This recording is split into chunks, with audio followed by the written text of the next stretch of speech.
संसद के बजट सत्र का पहला चरण समाप्त हो गया है। दरअसल 9 मार्च सुबह 11 बजे तक के लिए लोकसभा की कार्रवाई स्थगित कर दी गई। 9 मार्च को बजट सत्र का दूसरा चरण शुरू होगा। लोकसभा में आज कफ सिरप का मुद्दा उठाया गया। दरअसल कफ सिरप से हाल ही में कई मौतें हुई, जिसका मुद्दा लोकसभा में उठाया गया। लोकसभा में जोरदार हंगामा भी हुआ, जिसके बाद कार्रवाई 9 मार्च को 11 बजे तक के लिए स्थगित कर दी गई है। पहला चरण समाप्त हो गया है। संसद के बजट सत्र का पहला चरण समाप्त हो गया है और अब 9 मार्च सुबह 11 बजे तक के लिए लोकसभा स्थगित हो गई है। 9 मार्च से बजट सत्र का दूसरा चरण शुरू होगा। लोकसभा में आज चूंकि कफ सिरप से मौतों का मुद्दा उठाया गया, इसको लेकर के लोकसभा में जोरदार हंगामा भी देखने को मिला। कुल मिलाकर के अब पहला चरण समाप्त हो गया है। दूसरे चरण की शुरुआत 9 मार्च को होगी। 9 मार्च सुबह 11 बजे तक के लिए पहले चरण के बाद लोकसभा की कार्रवाई स्थगित कर दी गई है।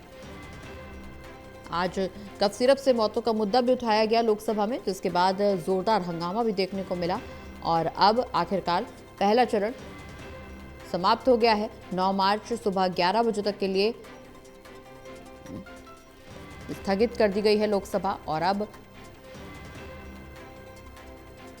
दूसरा चरण 9 मार्च को शुरू होगा। लोकसभा में चूंकि जोरदार हंगामा हुआ, संसद के बजट सत्र का पहला चरण खत्म हो गया है, लेकिन इस बीच कफ सिरप से मौतों का मुद्दा भी लोकसभा में उठाया गया और ऐसे में जमकर हंगामा भी देखने को मिला है।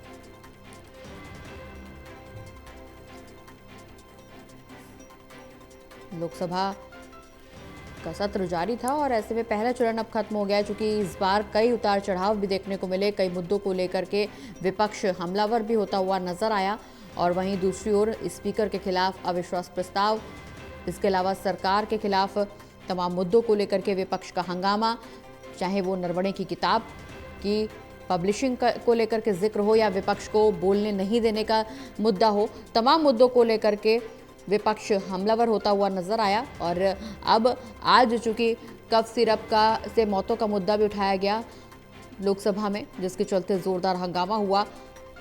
अब इसके बाद 9 मार्च सुबह 11 बजे तक के लिए लोकसभा स्थगित कर दी गई है। पहला चरण खत्म हो गया है। दूसरा चरण की शुरुआत 9 मार्च को होगी।